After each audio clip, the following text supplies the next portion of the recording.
ಮಾಡಲಿದ್ದಾಗೆ ಅವರು ಸಾಹಿತ್ಯ ಕಲೆ ಎಲ್ಲ ಕ್ಷೇತ್ರಗಳಲ್ಲಿ ತುಂಬ ಕೆಲಸ ಮಾಡಿದವರು.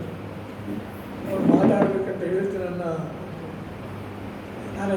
ನಾನು ಅಷ್ಟು ಕ್ವಾಲಿಫೈಡ್ ಅಲ್ಲ ಗೋವಿಂದ ಭಟ್ರ ಬಗ್ಗೆ ಮಾತಾಡಲಿಕ್ಕೆ. ಕಾರಣ ಹೇಳ್ತೇನೆ, ನಾನು ವೇಷಧಾರಿ ಅಲ್ಲ, ಒಬ್ಬ ಹವ್ಯಾಸಿ ತಾಳ್ಮದ್ದ ಅರ್ಥಧಾರಿ. ಸ್ವಲ್ಪ ಲೇಖನಗಳೆಲ್ಲ ಬರೆದಿದ್ದೇನೆ. ಅದರಲ್ಲಿ ಈಶ್ವರ ಇದ್ದ ಕಾಲಕ್ಕೆ ಉದಯವಾಣಿಯಲ್ಲಿ ಲಲಿತರಂಗ ಅಂತ ಬರ್ತಿದ್ದು. ಆಗ ನಮ್ಮ ಜೋಶಿಯವರು ಕೆಲವು ವ್ಯಕ್ತಿ ಚಿತ್ರಗಳನ್ನು ಬರೆದಿದ್ದಾರೆ. ಅವರಿಗೆ ಅದು ಇಟ್ಕೊಂಡಿದ್ದಾರ ಕಳ್ಕೊಂಡಿದ್ದಾರ ಗೊತ್ತಿಲ್ಲ. ಮೊದಲಿಗೆ ಬಂದ ವ್ಯಕ್ತಿ ಚಿತ್ರಗಳಲ್ಲಿ ಗೋವಿಂದ ಭಟ್ರದ್ದು ತುಂಬ ಒಂದು ಅಚ್ಚುಕಟ್ಟಾಗಿ, ಅದು ಭಾರಿ ಕಷ್ಟ. ಈ ಪ್ರೊಫೈಲ್ ಒಬ್ಬನ ವ್ಯಕ್ತಿ ಚಿತ್ರವನ್ನು ಹೇಳೋದು ಅಷ್ಟು ಸುಲಭ ಅಂತ ಕಾಣ್ತದೆ, ಬರೆಯುವಾಗ ಕಷ್ಟ. ಒಂದು ವ್ಯಕ್ತಿತ್ವವನ್ನು ಸಮಗ್ರವಾಗಿ ಹಿಡಿದು, ಈಗ ಕದ್ರಿ ವಿಷ್ಣುವನ್ನು ಏನಂತ ಬರೆಯುವುದು? ಅವನಿಗೆ ನಾಟ್ಯ ಗೊತ್ತಿರಬೇಕು, ಯಕ್ಷಗಾನ ಗೊತ್ತಿರಬೇಕು, ಸಮಾಜದ ಈ ಕಲೆಯ ವ್ಯಾಕರಣ ಗೊತ್ತಿರಬೇಕು. ಇಷ್ಟೆಲ್ಲ ಅಂಶ ಇದ್ದರೆ ಮಾತ್ರ ವಿಷ್ಣು, ಕದ್ರಿ ವಿಷ್ಣು ಅಂತ ನಾವು ಬರೀಬೋದು.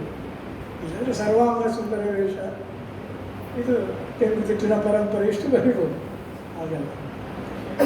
ಬಹುಶಃ ಗೋವಿಂದ ಭಟ್ರು ಅಂತ ಒಬ್ಬ ಕಲಾವಿದ ನಮ್ಮ ಭಾರತೀಯ ಕಲಾ ಪ್ರಕಾರಗಳಲ್ಲಿ ಎಲ್ಲ ಕಾಲಕ್ಕೂ ಸಲ್ಲುವ ಒಂದು ತ್ರೈಕಾಲಿಕ, ಮೂರೂ ಕಾಲಗಳಲ್ಲಿ ನೆನಪಿಟ್ಟುಕೊಳ್ಬೇಕಾದಂಥ ದೊಡ್ಡ ಕಲಾವಿದ.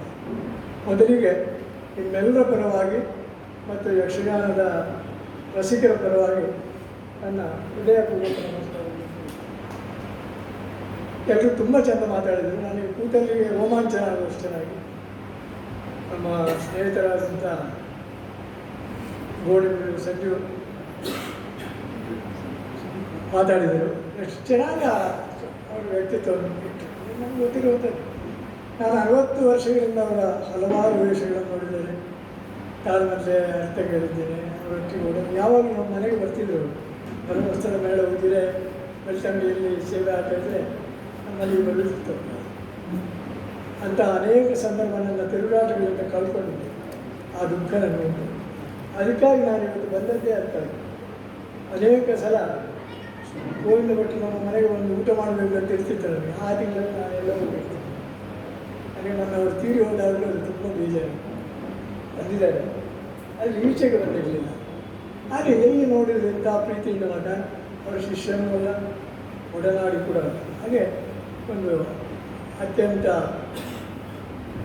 ನಾವೀಗ ಪ್ರಾತಸ್ಮರಣೆ ಇರುವಂಥ ಇದ್ದವರನ್ನ ಹೇಳೋದು. ಎಲ್ಲರೂ ಹೇಳಿದ್ರು, ಏನು ಅಹಂಕಾರ ಇಲ್ಲ, ವಿಗುಮಾನ ಇಲ್ಲ, ದೊಡ್ಡಸ್ತಿಕೆ ಇಲ್ಲ, ಸ್ಥಿತಪ್ರಜ್ಞೆ ಅಂದರೆ ಸ್ಥಿತಪ್ರಜ್ಞೆ. ಗೊತ್ತಿದ್ದದ್ದು ತುಂಬ ಇದ್ದವರಿಗೆ, ಮಾತಾಡ್ತಿದ್ದದ್ದು ತುಂಬ ಕಮ್ಮಿ ಉಂಟು. ಇವರು ಹೇಳಿದರು, ಅದು ಯಕ್ಷಗಾನದ ಭಾಷೆ, ಅದರ ಶ್ರುತಿ, ಅದರ ಲಯ, ಅದರ ಬಂಧ, ಮತ್ತು ಆಯಾಯ ಪಾತ್ರಕ್ಕೊಂದು ಈ ಆಧಾರ ಷಡ್ಜ ಅಂತ ಇದ್ದ ಹಾಗೆ ಒಂದೊಂದು ಪಾತ್ರಕ್ಕೂ ಒಂದು ಸ್ಥಾಯಿ ಭಾವ ಅಂತ ಇರ್ತದೆ. ಎಲ್ಲ ಪಾತ್ರ ಒಂದೇ ಅಲ್ಲ, ನೋಡುವಾಗ ಒಂದೇ ಥರ ಕಾಣ್ತದೆ. ನಳ ಬೇರೆ, ನಳನ ಮೇಕಪ್ ಬೇರೆ, ನಳನ ನಡೆ ಬೇರೆ, ಋತುಪರ್ಣ ಬೇರೆ, ನಾಳಕ್ಕೆ ರಾಮಾಯಣದಲ್ಲಿ ಇರ್ತದೆ. ಹಾಗೆ ನಮ್ಮ ಯಕ್ಷಗಾನದಲ್ಲಿ ಪಾತ್ರದ ಗೌರವವನ್ನು ತಿಳಿದು, ಯಕ್ಷಗಾನದ ವ್ಯಾಕರಣವನ್ನು ಮರೆಯದೆ ಒಂದೊಂದು ಪಾತ್ರವನ್ನು ಅವರು ಆ ರಂಗಸ್ಥಳದಲ್ಲಿ ಮೂಡಿಸಿದ್ದು ನಿಜವನ್ನು ಅದ್ಭುತವಾದಂಥ ಕಲೆಯ ಇತಿಹಾಸದ ಪರ್ವಯುಗ ಅಂತ ನಾನು ಹೇಳ್ತೀನಿ. ಅಂಥ ಗೋವಿಂದ ಭಟ್ರಿಗೆ ಇಡೀ ಜನ ಮಾತಾಡ್ಬೋದು. ಅಷ್ಟು ವಿಷಯ ನಿಮಗೆ ಎಲ್ಲ ತಿಳಿದವರೇ ಇದ್ದೀರಿ. ಇನ್ನೊಂದು ಏನಂದರೆ, ಅವರಿಂದ ಮೇಳಕ್ಕೆ ಗೌರವ, ಅದು ಕಲಾವಿದನಿಂದಾಗಿ ಆ ಮೇಳಕ್ಕೆ ಗೌರವ ಹೆಚ್ಚಿಸಿತ್ತು. ಅವರು ಇದ್ದಾರೆ ಅಂತ ಅದು ಕಲೆಯ ಹಿರಿಮೆ. ಅದು ಎಲ್ರಿಗೂ ಬರುವುದಿಲ್ಲ, ಅದೊಂದು ತಪಸ್ಸು. ಹಾಗೆ ಒಂದು ತಪಸ್ಸಿನಂತೆ ಒಬ್ಬ ವೇಷಧಾರಿಯಾಗಿ, ಅರ್ಥಧಾರಿಯಾಗಿ, ಕಲೆಯ ಗುರುಗಳಾಗಿ ಕೂಡ ಧರ್ಮಸ್ಥಳದಲ್ಲಿ ಅವರು ಗುರುಗಳಾಗಿಯೇ ಇದ್ದರು ಕೆಲವು ಸಮಯ. ನಂತರ ಸ್ವಲ್ಪ ಅವಧಿಗೆ, ಅಂದರೆ ಭಟ್ರೆಯವರ ನಂತರ ಆ ಕಾಲದಲ್ಲಿ ಗೋವಿಂದ ಭಟ್ರು ಹೇಳಿಕೊಡ್ತಾರೆ. ಅದು ಅಂಥ ಒಂದು ನಾವು ಇಂಗ್ಲೀಷ್ನಲ್ಲಿ ಹೇಳ್ತಾರೆ, ಏನು ಅನೇಜ್ಯೂಮಿಂಗ್ ಪರ್ಸನ್. ಏನೋ ಒಂದು ಅವರಿಗೆ ಅನಿಸೋದಿಲ್ಲ, ಅವರು ದೊಡ್ಡವರು. ಆದರೆ ಅದೇ ಸಿಂಪ್ಲಿಸಿಟಿ, ಅದೇ ಒಂದು ಸ್ನೇಹ ಭಾವನೆ. ಹಾಗೆ ಎಲ್ಲರನ್ನು ಮೇಳದವರನ್ನು ಹಾಗೆ ನಡೆಸ್ತಿದ್ರು, ನಮ್ಮನ್ನು ಕಿವಿ ತಮಾಷೆ ಮಾಡ್ತಿದ್ರು. ಎಂಥ ಗೋವಿಂದ ಭಟ್ರು ನಾವಿನ್ನು ಎಷ್ಟು ಯುಗಗಳಲ್ಲೂ ಸಿಗ್ತಾರೆ ಅನ್ನೋದು ಗೊತ್ತಿಲ್ಲ. ಹಾಗೆ ಯಾವುದೋ ಕಾಲಕ್ಕೆ ಅವರು ಬರ್ತಾ ಇದ್ದಾರೆ. ಅದೇ ಕಲೆಯ ವಿಶೇಷತೆ. ಆ ಕಲೆಯೇ ಅಂತಹ ಕಲಾವಿದರನ್ನು ಸೃಷ್ಟಿಸ್ತದೆ ಅಂತ ನನಗೆ ಕಾಣ್ತದೆ. ಬಹುಶಃ ಆಯಾ ಕಾಲಕ್ಕೆ ಅಂತವರು ಬರ್ತಾರೆ, ಎಲ್ಲಿಂದ ಬರ್ತಾರೋ ಗೊತ್ತಿಲ್ಲ. ಅದೊಂದು ದೈವಿಕವಾದಂಥ ಒಂದು ಶಕ್ತಿ ಇದ್ದ ಹಾಗೆ ತೆಂಕುತಿಟ್ಟಿನ ಘನತೆ, ಅದರ ಅಂತಸ್ತು, ಗೌರವ ಎಲ್ಲವನ್ನು ಸದಾಕಾಲ ಎತ್ತರದಲ್ಲಿ ಇಟ್ಟುಕೊಂಡು ಅದಕ್ಕೆ ಬದ್ಧರಾಗಿದ್ದೊಬ್ಬ ಮಹಾನ್ ಕಲಾವಿದ. ಎಲ್ಲ ಕಲಾವಿದರಿಗೂ ಗೋವಿಂದ ಭಟ್ರ ಗುಣ ಬರಲಿ. ಈ ಯಕ್ಷಗಾನ ಮುಂದೆ ಬೆಳಿಬೇಕಾದ್ರೆ ಗೋವಿಂದ ಭಟ್ರನ್ನು ನಿತ್ಯ ಅವರ ಕ್ಯಾಸೆಟ್ಗಳ ಆಟಗಳ ಇನ್ನಾದರೂ ನೋಡಿದರೆ ತೆಂಕುತಿಟ್ಟಿನ ಮುಂದಿನ ಆಯುಷ್ಯ ಸ್ವಲ್ಪ ಬೆಳೀಬೋದು, ತೆಂಕುತಿಟ್ಟು ಕೂಡ ಬೆಳೀಬೋದು. ನಾನು ತುಂಬ ವಿಷಯಗಳನ್ನು ಮರ್ತೇ ಬಿಟ್ಟಿದ್ದೇನೆ. ಅದನ್ನು ಗೋವಿಂದ ಭಟ್ರು ಅನುಷ್ಠಾನಕ್ಕೆ ತಂದವರು. ಈ ರೀತಿಯಲ್ಲಿ ನಮ್ಮ ಯಕ್ಷಗಾನಕ್ಕೆ ಅವರು ಒಂದು ಸದಾಕಾಲ ಈ ಇದರಲ್ಲಿ ಬರ್ತಿದೆ ಪಂಪರ ನನಗೆಲ್ಲ ಹೇಳುವಾಗ ಹೇಳ್ತಾರೆ, ಸಕಲ ಸಮಯ ರಕ್ಷಾಮಣಿ. ಹಾಗೆ ಯಕ್ಷಗಾನ ರಂಗದ ಸಕಲ ಸಮಯ ರಕ್ಷಾಮಣಿಗಳಲ್ಲಿ ಒಬ್ಬರು ಗೋವಿಂದ ಭಟ್ರು.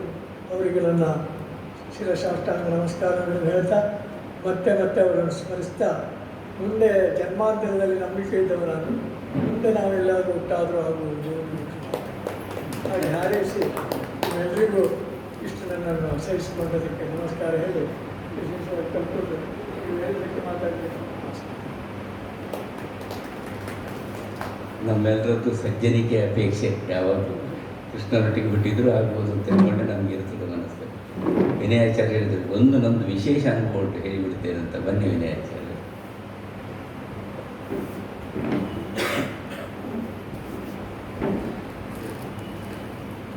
ಸುಮಾರು 50 ವರ್ಷದ ಒಡನಾಟ ನಮ್ಮ ಮನೆಯೊಟ್ಟಿಗೆ.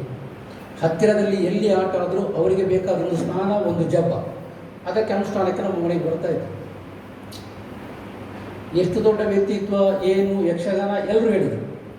ಹೀಗೆ ಜನರಲ್ಲಾಗಿ ಮಾತಾಡುವಾಗ ನಂದು ಪೂಜಾ ಸಾಮಗ್ರಿ ಅಂಗಡಿ ಇತ್ತು. ಗೋವಿಂದ ಭಟ್ರೆ ತೀರ್ಥಹಳ್ಳಿಗೆ ಜೇನು ಸಿಗ್ತದ, ಜಸ್ಟ್ ಕೇಳಿದಷ್ಟೇ ಜೇನು ಸಿಗ್ತದ ಅಂತ. ಒಳ್ಳೆ ಜೇನು ಸಿಗ್ತದೆ ಮಾರೆ. ಒಂದೂವರೆ ತಿಂಗಳಾಗಿರ್ಬೋದು. ಒಂದು ಮಧ್ಯಾಹ್ನ ನನ್ನ ಅಮ್ಮ ಕರೀತಾರೆ, ನೀನು ಗೋವಿಂದ ಭಟ್ರದ್ದು ಏನು ತರಲಿಕ್ಕೆ ಹೇಳಿದ್ದೆ? ಏನಿಲ್ಲ, 20 ಲೀಟ್ರ್ ಕ್ಯಾನ್ ಹೊತ್ಕೊಂಡು ಬರ್ತಾ ಇದ್ದಾರೆ. ನನಗೆ ಆಶ್ಚರ್ಯ, ಎಂಥದ್ದು ಅಂತ. ನಾನು ಹೋದ, ಎಂಥದ್ದು ಜೇನು? ಯಾರಿಗೆ? ನಿನಗೆ? ನನಗೆ ಎಂಥದಕ್ಕೆ? ನಿನಗೆ ಅಂಗಡಿಗೆ? ಅಲ್ಲ, ಇಷ್ಟು ತೊಗೊಂಡು ನಾನು ಎಂತ ಮಾಡೋದು? ಇರಲಿ ನಿನ್ನ ಅಂಗಡಿದು. ಇದು ಒಂದು ಗೋವಿಂದ ಭಟ್ರು. ಇನ್ನೊಮ್ಮೆ ಚಿಲ್ಲರೆಗೆ ಅಭಾವ ಇತ್ತು. ಆಗ ಸುಮ್ಮನೆ ಧರ್ಮಸ್ಥಳ ಮೇಳದಲ್ಲಿ ಚಿಲ್ಲರೆಲ್ಲ ಸಿಗ್ತದಲ್ಲ ಗೋವಿಂದ ಭಟ್ರು. ಆ ಗೋವಿಂದ ಭಟ್ರು ಪೂಜೆ ಮಾಡ್ತಾ ಇದ್ದಾರೆ. ಸಿಗ್ತದೆ. ಅವ್ರು ಏನು ಮಾಡ್ತಾರೆ? ಅವರು ಸಾಧಾರಣ 20-25 ದಿನ ಅವರು ಅಲ್ಲಿ ಸಿಕ್ಕಿದ ಬ್ಯಾಂಕಿಗೆ ಹಾಕ್ತಾರೆ ಅಂತ. ಯಾಕೆ ನಿಮಗೆ ಬೇಕಿತ್ತ? ಅಲ್ಲ, ಕೇಳಿತ್ತು ಇಷ್ಟೊಂದು ಮಾತು. ಈ ಮಾತನ್ನು ಹೇಗೆ ಅರ್ಥ ಮಾಡಿಕೊಳ್ತಿದ್ದಂದರೆ, ಒಂದು ಮಧ್ಯಾಹ್ನ ಮಾರುತಿ ವ್ಯಾನಲ್ಲಿ 2 ಕೋಣಿ ಚಿಲ್ಲರೆ 10,000 ಗಂಟೆ ಹಿಡ್ಕೊಂಡು ಇಳಿತಾರೆ. ಅದು ಆಗ 5 ರೂಪಾಯಿ ಕಾಯಿನ್ 10 ರೂಪಾಯಿ ಕಾಯಿನ್ ಇರಲಿಲ್ಲ, 4 ಆಣೆ 8 ಆಣೆ ಇದ್ದ ಕಾಯಿನ್. ಅವರು ಹೊತ್ತುಕೊಂಡು ಬಂದು ತಂದು ನಮಗೆ ಕೊಟ್ಟಾರೆ. ಇದು ಗೋವಿಂದ ಭಟ್ರು. ಯಾರಿಗಾದರೂ ಕೈಕಾಲು ನೋವು ಅಂದರೆ ಅವರಿಗೆ ಗೊತ್ತಿದ್ದ ಯಾವುದೋ ಒಂದು ಎಣ್ಣೆ ತಂದು ಹಚ್ಚಿ, ಮದುವೆ ಆಗಲಿಲ್ಲ ಅಂದರೆ ಅದಕ್ಕೆ ಬೇಕಾದ ಇದು. ಈ ಹಲವು ವಿಧಗಳಿಂದ ಪ್ರತಿಯೊಬ್ಬರಿಗೂ ಆತ್ಮೀಯರಾಗಿದ್ದರು ಗೋವಿಂದ ಭಟ್ರು. ಇಂಥ ಗೋವಿಂದ ಭಟ್ರ ಬಗ್ಗೆ ನಾನು ಬೇಕಾದ್ರೆ ಒಂದು ಇಡೀ ದಿನ ಮಾತಾಡಿ ಅಂತ. ಆದರೆ ಎಲ್ಲರೂ ಮಾತಾಡುವುದಕ್ಕಿಂತ ಈ ನಮಗೆ ಅನಿಸಿದ್ದಂಥ ಈ 2 ಮಾತನಾಡುವುದಕ್ಕೆ ಅವಕಾಶ ಕೊಟ್ಟದಕ್ಕೆ ವಂದಿಸಿ ಗೋವಿಂದ ಭಟ್ರ ಆತ್ಮಕ್ಕೆ ತಿರುಗಿದ್ದು. ಕಾರಂತರೆ ಜೋಶಿಯವರು ಮಾತಾಡಲಿ, ನೀವು ಮಾತನಾಡಲೇಬೇಕು ಜೋಶಿಯವರು. ಕಾರಂತರು ಒಂದು ಮಾತು, ನೀವು ವೇಷ ಹಾಕಿದವರು ಅಲ್ವಾ? ಕಾರಣಕ್ಕೆ ಉಳಿಯ ಪೆಟ್ಟಿಗೆ ಉಳಿದ್ರೆ ಶಿಲೆ ಎಲ್ಲರೂ ಆರಾಧಿಸುವಂಥ ದೇವರಾಗ್ತಾರೆ. ಅದೇ ರೀತಿ ಗೋವಿಂದ ಭಟ್ರು ಅಂತ ಹೇಳಿದರೆ ಅವರು ಭಾಳಷ್ಟು ಸಂಕಷ್ಟವನ್ನು ಅನುಭವಿಸಿದ್ದಾರೆ. ಕಿತ್ತು ತಿನ್ನುವ ಬಡತನ ಇತ್ತು. ಅವರು ಮೇಳಕ್ಕೆ ಸೇರಿದಾಗ ಯಾರ ಹೇಳಿದ್ರಂತೆ, ಮೇಳಕ್ಕೆ ಸೇರಿದರೆ 500 ರೂಪಾಯಿ ಕೊಡ್ತಾರೆ 6 ತಿಂಗಳಿಗೆ. ಹಾಗೆ ಅವರು ಸೇರಿ ಅಲ್ಲಿ ಕಲಾವಿದರ ಕಷ್ಟ, ಮುಂದೆ ಬಂದರೆ ಹಾಯಬೇಡಿ, ಹಿಂದೆ ಬಂದರೆ ಒದೆಯಬೇಡಿ ಅಂತ ಹೇಳುವ ಆ ಕಲಾವಿದರ ಆದ ಕಷ್ಟವನ್ನು ಅವರು ಹೇಳಿದ್ರು. ಮಲಗಿ ನಿದ್ರೆ ಮಾಡಿದರೆ ಎಲ್ಲಿಂದರೆ ಬಿಸಿ ಎಣ್ಣೆಯ ಬಿಂದನ್ನು ಕಿವಿಗೆ ಹಾಕ್ತಿದ್ದರು. ಇಂಥ ಕಷ್ಟವನ್ನೆಲ್ಲ ಅನುಭವಿಸಿ ಅವರು 6 ತಿಂಗಳ ಮೇಲೆ ಬಂದರೆ 6 ರೂಪಾಯಿ ಸಿಕ್ಕಿತ್ತಂತೆ. ಅವರು ಹೇಳಿದ ಅದರ ಮೊದಲು ಒಂದು 5 ದಿವಸ ಅವರು ಹೋಟ್ಲಲ್ಲಿ ಗ್ಲಾಸ್ ತೊಳಿತಾ ಇದ್ರು. ಅಲ್ಲಿ 6 ರೂಪಾಯಿ ಕೊಟ್ಟು 5 ರೂಪಾಯಿ ಕೊಟ್ಟಿದ್ದಾರೆ 5 ದಿವಸಕ್ಕೆ.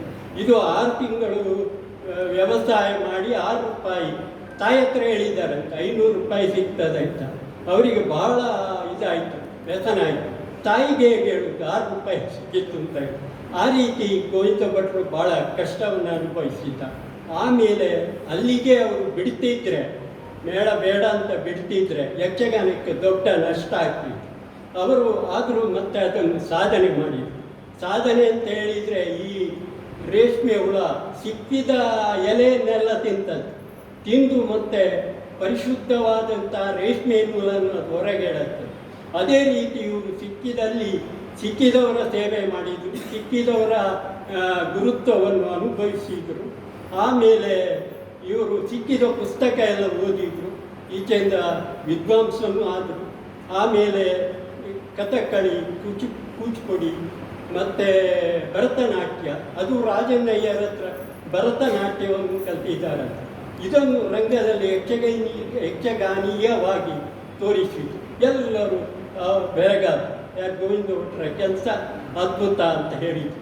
ಹಾಗೆ ಎಲ್ಲರೂ ಹೇಳಿದ್ದಾರೆ. ಪುನಃ ಅವರ ವೇಷದ ವಿಷಯ ಹೇಳಬೇಕು ಅಂತೇಳಿ ನಾನು ದುಬಾಯಿ, ಅಬುದಾಬಿ ಸಾಧ್ಯಕ್ಕೆ ಕರ್ಕೊಂಡು ಹೋಗ್ಬೇಕಾಯ್ತು. ಒಂದು ವೆಂಕಟರಾಯ ಐತಾಳರು ಇದ್ದರು.